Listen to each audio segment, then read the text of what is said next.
So it's Tuesday, July 29th, and our topic tonight of the Virtual Wisdom Council call is the idea, but more than the idea, the feeling of what it is to remember, to call back to ourselves and the bits of ourselves we may have forgotten and remember something much bigger than that.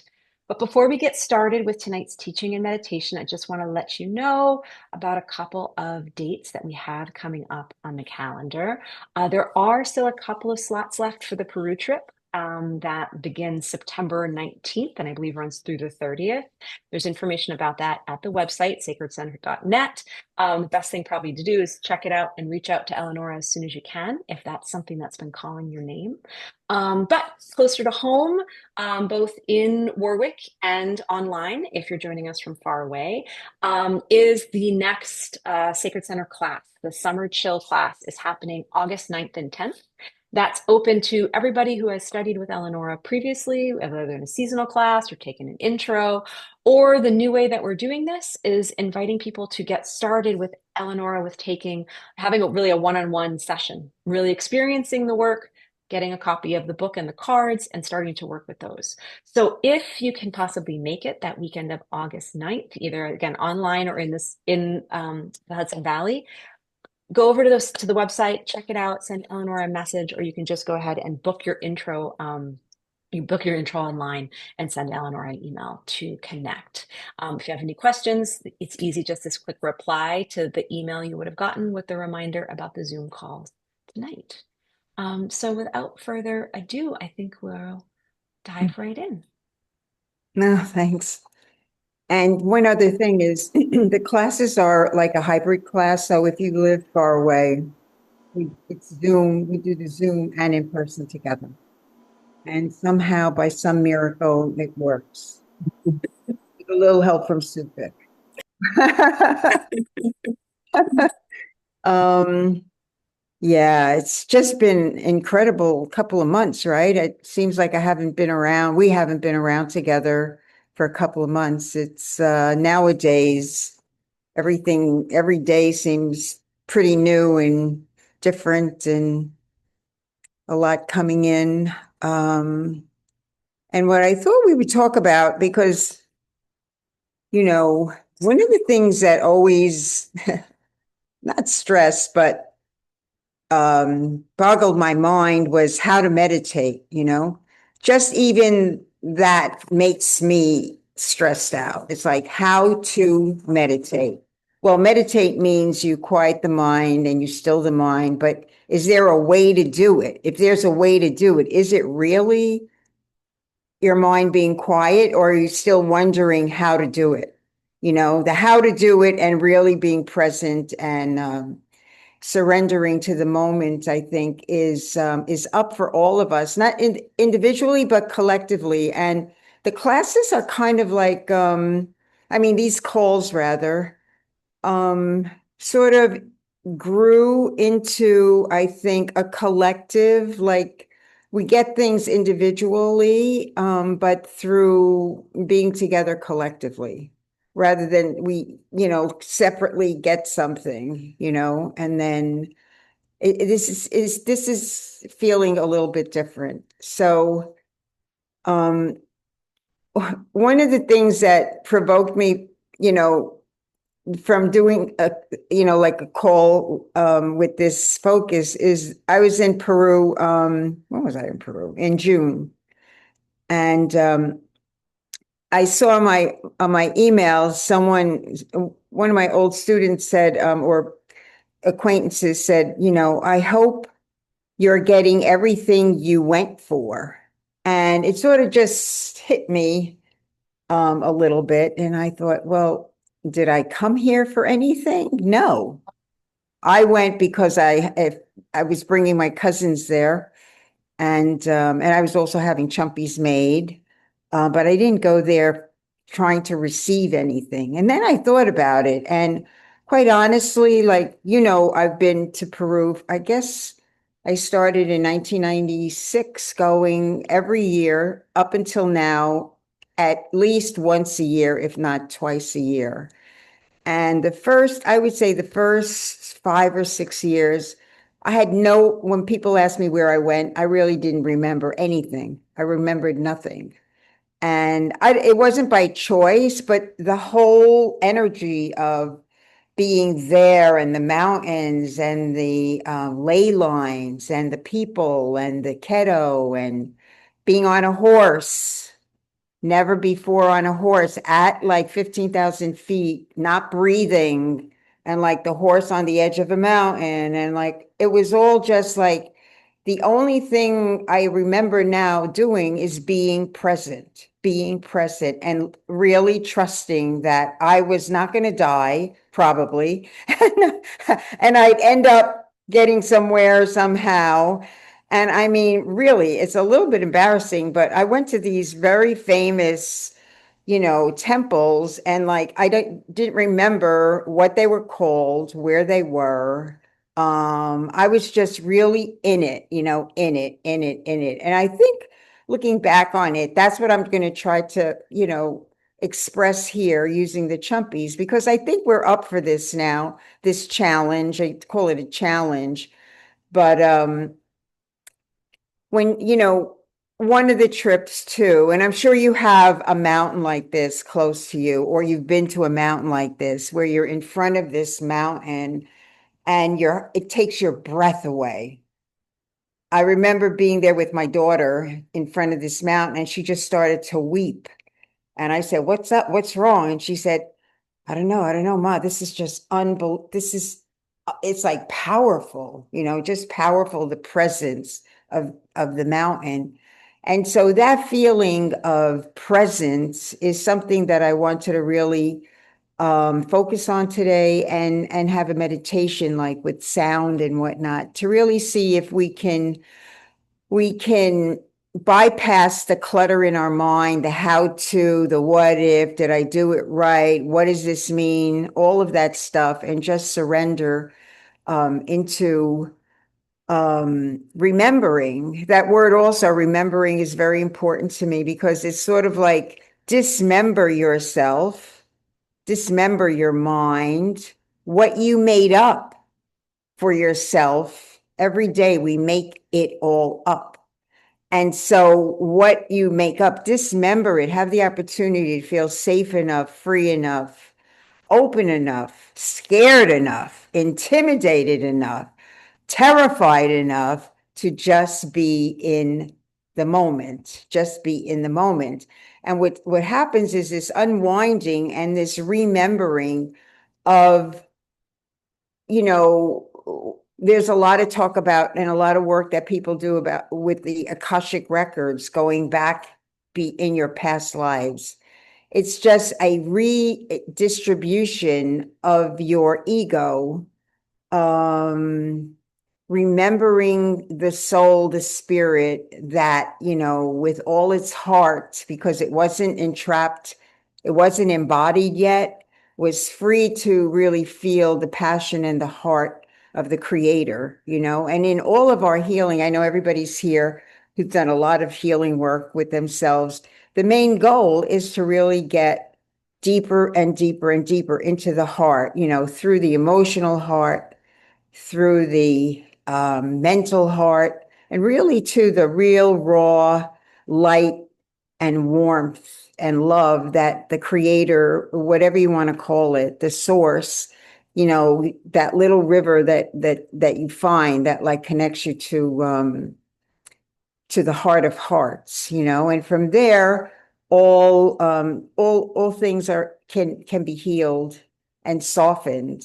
And Sue, do you want to add anything to that?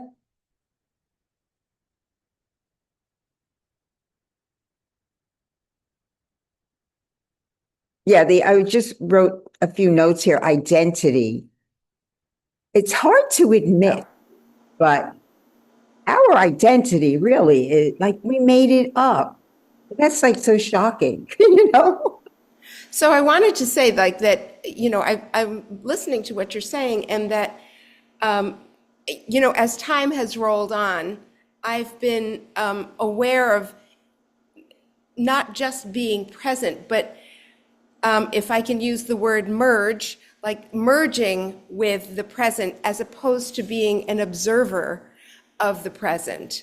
Right. So I think that a lot of, I mean, I'm just an awful meditator, like terrible. And I don't really have any interest in it at this point because it doesn't do for me what it does when am so present in exactly where I am and allow myself, my energy, my spirit, my soul to merge with what is right at any given moment. And so I think it's been a journey to go from being like an observer of the moment to being able to allow like the openness to merge in. I don't know if that makes any sense, but Well, that's my experience. well, yeah, being in the present, you lose your sense of identity and self. And ultimately, when you get really used to it, surrendering to the present, you can watch yourself at the same time. And a lot of the work of the Chumpy work is about doing both at the same time. We call it non-duality. Right.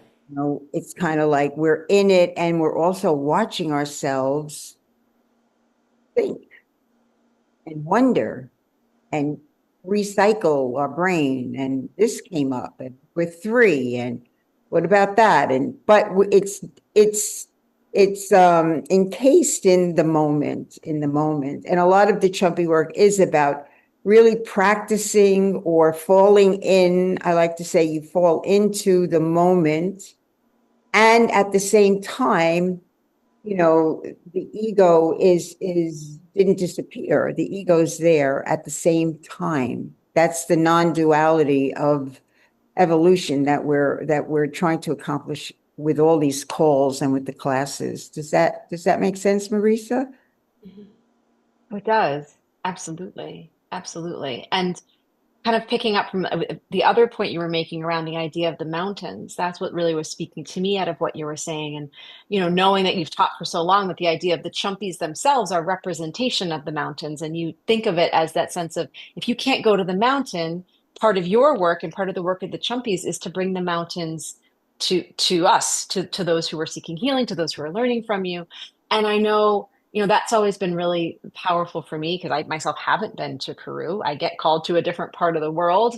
And then and I'm just really thinking about the ways in which, as you mentioned, that whatever mountains we may have relationships with, that those relationships continue long after we're able to kind of stand in their presencing. And that, and sometimes it's hard, maybe you're with a bunch of people and it's hard to be at a mountain because you're having a big conversation, but it's taking it home and knowing we can keep working with those energies over time. And that just sort of reminds me, just in general, just the power we have, whether we call it meditation or we're calling it being in the presence with something, we can use the chumpies or whatever we have to tune into those kind of really powerful experiences and powerful places and merge, to use Sue's word, right back in with them again. And it just gives me a ton of permission when it's that sense of, oh, I missed my chance, or you're naming going to Peru and not remembering things in the 90s, and that would stress me out in my brain. But then that permission you're giving us, that it's, what did you say? It's really about being fully in it rather than exactly remembering it all. So Yeah, and the mountain is there was somebody I was working with in from Vancouver, and each one of the points on the Chumpies is representative of a mountain, but a mountain is like a point on the planet that connects us to the galaxies. So it's symbolic of the more and more and more and more and more. And so you can find a mountain wherever you are to work with. But as you were mentioning it, the other part of it, with every mountain, there's a lake or a river in front of it, and so that represents also the water and the mountain. They go together, so you can work with the water as I don't want you to write any of this down, just as planting seeds that actually, just recently, I went to the Adirondack Mountains, and they're pretty awesome and high, and I'm so like blown away. And then I just came back from the Jersey Shore with the ocean. I didn't even plan this, it just happened, but it was like, whoa, this is really, and we are made of flesh and water. So all of this somehow sinks deeper and deeper and deeper into our cellular makeup, which is like, we're just an outcrop of all of nature. You can stand in front of a tree the bark is that wide, and you're like, oh, and like the tree becomes you. And that's kind of the point, like where you surrender. And like if you work with the chumpies, just an added note, and you hold a chumpy and you hold its nega, that's the whole point of it, is to not choose one or the other, but practice surrendering. I have no idea what this is. This and that equals what? No. Oh, I give in. And they both come together. So we're at the point now astrologically and in our point in history where we're really beginning to embody this non-dualistic embodiment. And so the classes are really hopefully going to give us just some practice in doing that, and the sounds are really important because they get you out of your mind and you just sink into, it's always so much fun in the classes because when we do like a healing and we do the form, around a person, everyone sort of like really has learned how to just give in. Everyone, I could tell, like like in the early 2000s, a healing class would be, oh, but I don't see, I can't see anything. Everybody sees something, I don't. How can I see? How can I see? Well, there's no way you could think seeing energy. No way. You have to, just say, I don't know, and surrender. And it's just been so fascinating how, along with each class, everyone just gives their expression of what happened, but not from the outside, but from the inside. Well, it sounded like that. It felt like that. The what, and it just we keep practicing this non-duality, and that's kind of like going to help us for a long time. So I think Oh, can we bring that back to remembering a little bit too, and how there might be a role in this idea of what it means to remember in a new and different way, and how it may talk to our, desire to see energy or do it right or get things done. Is there any kind of connection there we could draw? with remembering. Yeah, knowing that was kind of our, yeah, that was our kind of our organizing principle today. I'm wondering if there's some connections there between those. Well,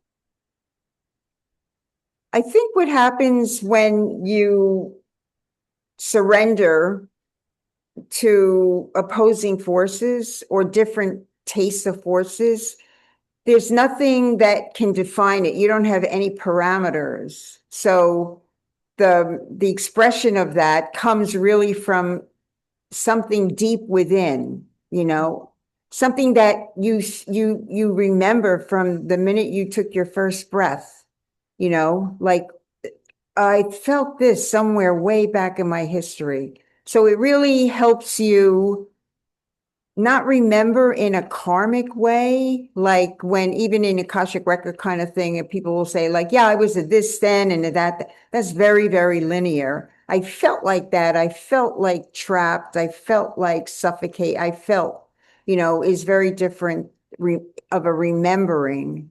Then I remember it from my mental point of view. And this is not easy because we're conditioned, our mind is conditioned to know what's going on. And if we don't know, what happens to us is that we just shrink. I don't know, I don't know, I don't know. This is this kind of class and space is about not knowing anything, not knowing and creating the unknown from within rather than from what you thought you heard from this teacher or that teacher or anything else, or from me even. It's about really creating it from within. And the secret is that your body actually gets better. The joint pain that's going on suddenly disappears because you're somehow bringing a depth to your instincts and your inside, and it just like it's not trapped in your joints or the stiffness of your back. That's what I'm hope that's what I know. We can evolve this kind of work into really helping our bodies also release, because the traumas that happen to us, or the places in us, the karmic places, get trapped in our joints and in our head. And so those things, as you get older, become blood pressure and, in fact, urinary tract, this and that and the other thing, where you held that memory and like aren't taught how to just really surrender and let it go. There's a lot I just said there, but um, but there's a lot to for us to practice, just sinking in. So when I asked um what form we might take, and I got 6 chumpies. So 6 chumpies could either be, I don't know if you could see the top form where it's 2 on either side, probably the shoulder and the hip, one above the head and one below. Or it could be the double triangle, right? Whichever one calls you.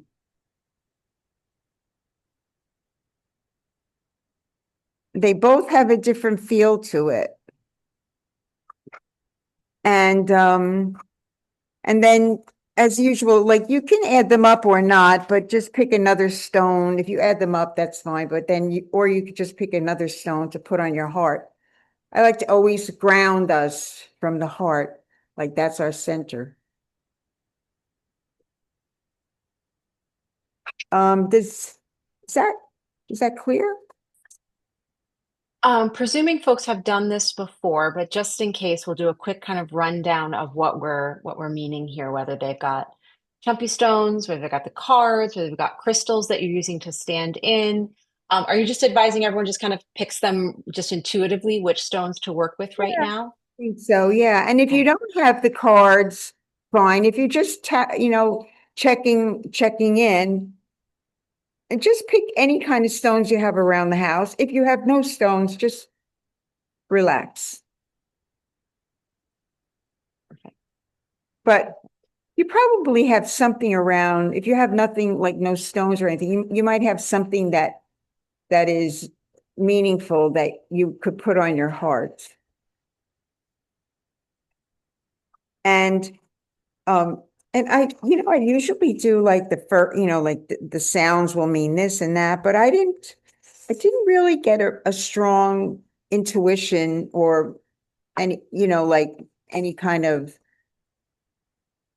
degree of like we should do this or that. So I'm just gonna see what happens. I'm hoping at the very least it unwinds the brain enough to where there's so much going on, and I mean just so much in terms of like information. You can like just start. We're rewiring ourselves with tapping into so much information. Mm. You know, it's like my son was here before, and he just goes on AI to see what's the best toothpaste to lighten his teeth. He comes to me with this list, and I'm like, "Oh man, this is great. Where'd you get that?" He goes, "AI." I'm like, "Oh, I should have known." So anyway, interesting. So is everybody ready? I think people are already look like they're already gathering. They're on a mission already. This group Okay. knows its stuff. Yeah. All right. So you'll get switch the sound over and yeah. Okay, wait a minute. Got that. And now I'm Yep. going to turn off the fans. Yes, please. We're sorry. Thank you for doing that for us, turning off the fan so we can all hear you clearly.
When you're ready, you can meet back here.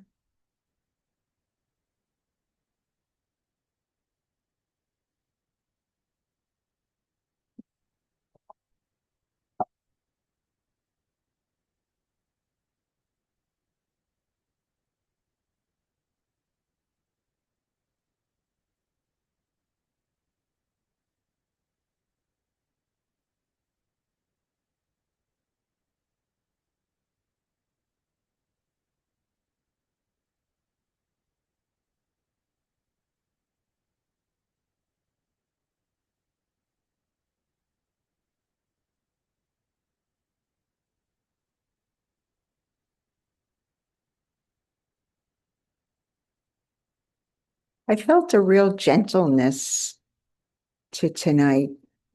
Sue? I felt like there was almost like a helmet being taken off of my head, like all that thought and all that, whatever goes on just started to melt away. And then I felt like a big spaciousness all over, like my whole body. And then I just kind of drifted into just that, I don't know, present state.